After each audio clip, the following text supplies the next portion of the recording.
¿Crees que eliges tus juegos de mesa históricos solo por diversión? Piénsalo de nuevo. Esos juegos épicos sobre conquistar Roma, sobrevivir al día D o explorar nuevos mundos podrían estar enseñándote una versión muy específica y a veces problemática de la historia sin que siquiera te des cuenta. Déjame contarte algo que me voló la cabeza. Mi grupo de amigos íbamos a empezar a jugar Ticket to Ride Legacy, Leyendas del Oeste, y ya sabes, la emoción de conectar trenes, la fiebre del oro, el progreso americano del siglo XIX, todo muy idílico, ¿verdad? Hasta que llegué a las últimas páginas del reglamento y de repente, sorpresa, me encuentro toda una página dedicado a algo que no eran reglas, era un disclaimer sobre la historia real. Los creadores básicamente te decían, oye, toda esta expansión ferroviaria tan divertida que vas a jugar, bueno, en realidad fue un periodo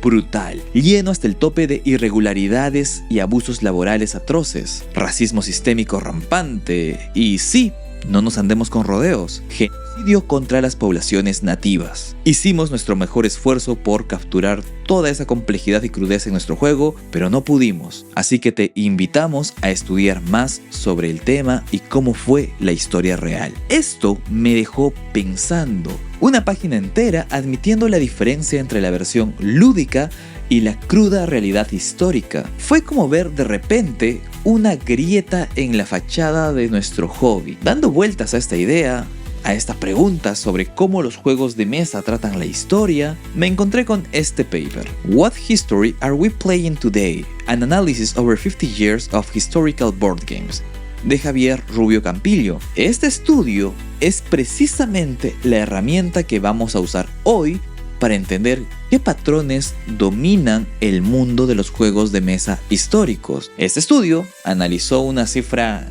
gigantesca de casi 9000 juegos catalogados en Board Game Geek. Ya saben, la gigantesca base de datos de juegos de mesa. Todo para revelar patrones sorprendentes sobre qué historias contamos una y otra vez y cuáles decidimos ignorar. Y lo más inquietante es cómo todo esto podría estar moldeando silenciosamente nuestra visión del pasado. Agárrense, porque vamos a destapar algunos secretos incómodos.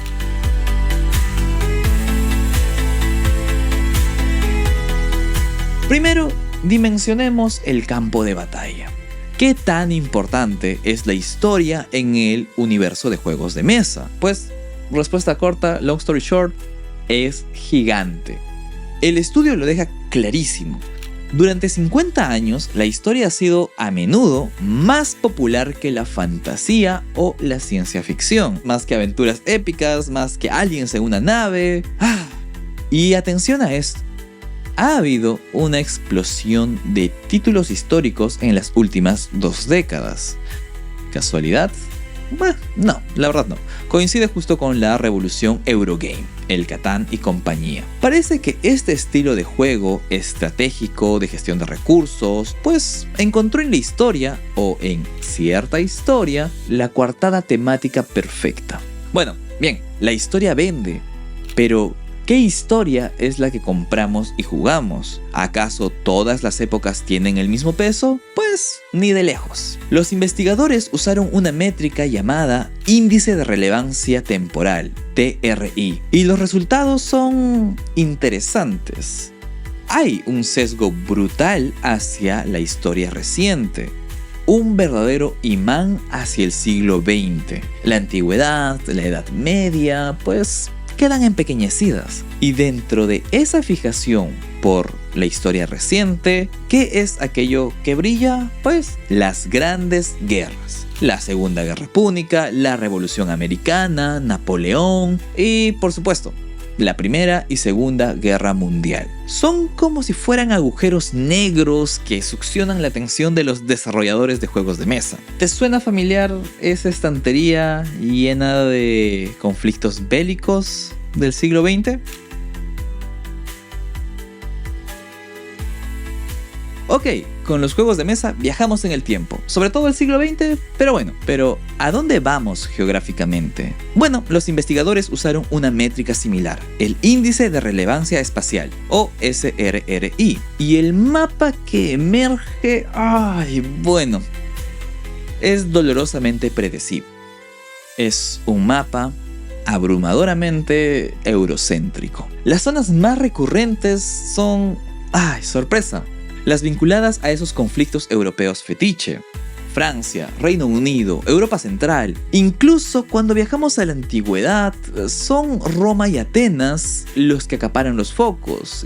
Pero bueno, aquí viene lo interesante. ¿Qué pasa con el resto del mundo?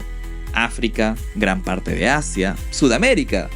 Pues el estudio lo dice sin rodeos. Están significativamente subrepresentadas o simplemente ausentes. Países enteros, culturas milenarias, historias cruciales casi borradas del mapa lúdico. Es un silencio ensordecedor. ¿Te das cuenta del mapa mental sesgado que podríamos estar construyendo partida tras partida? Bueno. Tenemos el cuándo, tenemos el dónde, ahora el qué.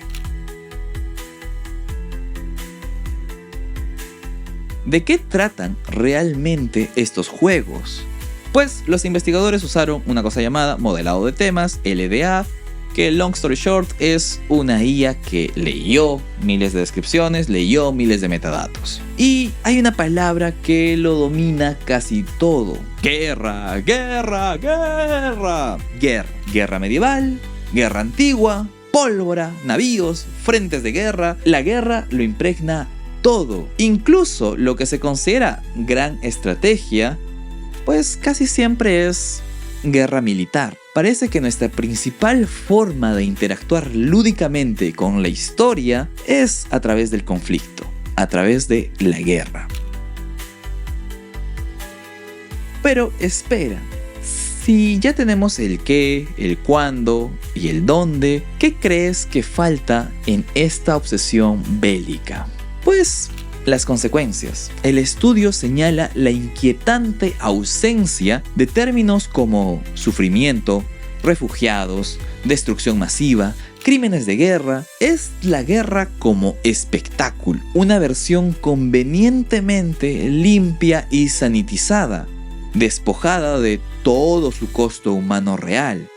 ¿Jugamos a la guerra sin querer ver la sangre? Bueno, junto a la guerra hay otro tema persistente, uno que personalmente se me hace muy problemático, que son las narrativas colonialistas. El análisis sugiere que el colonialismo europeo a menudo se viste de exploración, comercio, construcción de imperios, y la otra cara, y la resistencia indígena, las voces de los colonizados, la brutalidad del sistema, pues todo convenientemente minimizado o ausente en las descripciones temáticas. Jugamos a ser los conquistadores, pero ¿dónde están las historias de quienes sufrieron la conquista? Ahora, no todo es binario.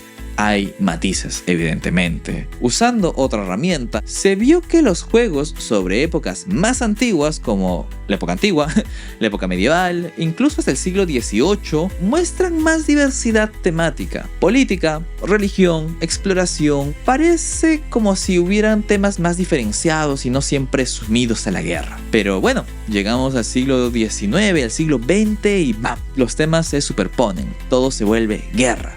Pero ¿por qué? Esto parece más sencillo de responder. La guerra moderna pareciera que es un tema padre, un tema que lo absorbe todo, pues absorbe táctica, logística, economía, política, a veces religión. Todo queda sumido bajo el gran paraguas de la guerra, el gran paraguas del conflicto total. Y hablando del siglo XIX, aquí los datos revelan algo bastante curioso. En ese siglo, el siglo XIX, la revolución industrial estaba transformando el mundo entero. El auge de los nacionalismos, unificaciones como la de Italia o Alemania, la expansión imperialista masiva por África y Asia, independencias y formación de naciones en América Latina, enormes cambios sociales y migracionales, materia de sobra para juegos épicos y complejos. ¿Verdad? Y bueno, sí. claro que hay juegos sobre los conflictos más famosos de ese siglo, como las guerras napoleónicas o la guerra civil estadounidense. Ellos sí tienen su público, su representación, pero según el análisis del TRI, si quitamos esos picos específicos de guerras conocidas, gran parte del resto del siglo XIX parece recibir en proporción menos atención lúdica de la que cabría esperar. Y aquí vale la pena preguntarnos, ¿por qué este relativo descuido de un siglo tan fundamental y lleno de historias? Muy probablemente en la cultura popular y por ende en los juegos de mesa, en nuestro hobby, a menudo vemos el siglo XIX principalmente como un preludio, como algo inevitable, algo que vaticina las grandes catástrofes del siglo XX. Como si el valor de ese siglo estuviera solo en preparar el escenario para las guerras mundiales. Ese es otro punto muy interesante que este estudio saca a la luz, que me hizo notar, y ahora yo se los hago notar. Bueno, antes de que saquemos conclusiones definitivas, un par de disclaimers. En el estudio hay una sección de limitaciones y me parece importante entenderlas. La primera es que la base de datos, la fuente de datos fue Board Game Geek. No es una fuente de datos histórica, académica, rigurosa y estricta. Lo cual para mí realmente no es un problema. De hecho, me parece que son un espejo de nuestros gustos, nuestras preferencias, aquello que compramos, aquello que preferimos, aquello por lo cual votamos. El segundo disclaimer es que ellos analizaron lo que son textos, descripciones y metadatos. No analizaron mecánicas específicas o mecánicas versus tema o cómo nos sentimos los jugadores con estas historias. Su foco fue analizar descripciones y metadatos, analizar texto básicamente. Realmente hay mucho por estudiar acá. Me pongo a pensar y qué interesante sería tener un paper de cómo se siente la gente que viene de culturas que han sufrido la colonización, como Latinoamérica con España, jugando como España colonizando Latinoamérica. O viceversa, ¿cómo sería la sensación de los jugadores al cambiar la historia? Los incas colonizando Europa. Lean Civilizaciones de Lawrence Binet. Hay mucho que explorar ahí. Si las historias que consumes en tu mesa son en su mayoría europeas bélicas y contadas desde el lado del conflicto o del poder, ¿de qué te estás perdiendo? ¿Qué visiones alternativas del mundo, qué complejidades históricas, qué otras humanidades estamos dejando fuera del radar sin siquiera notarlo? Mi invitación de hoy es simple. Miremos nuestra estantería. Miremos o pensemos en nuestra próxima compra, nuestra próxima partida. Miremoslas con ojos un poco más críticos.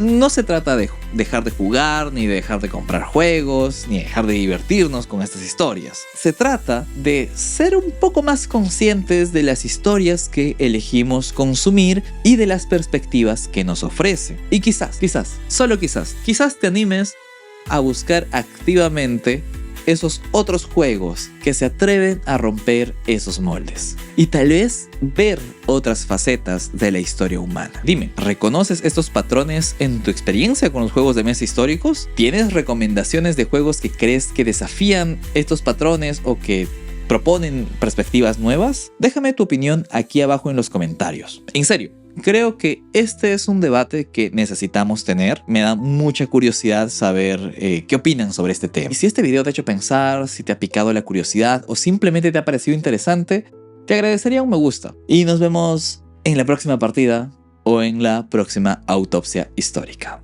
Hasta luego.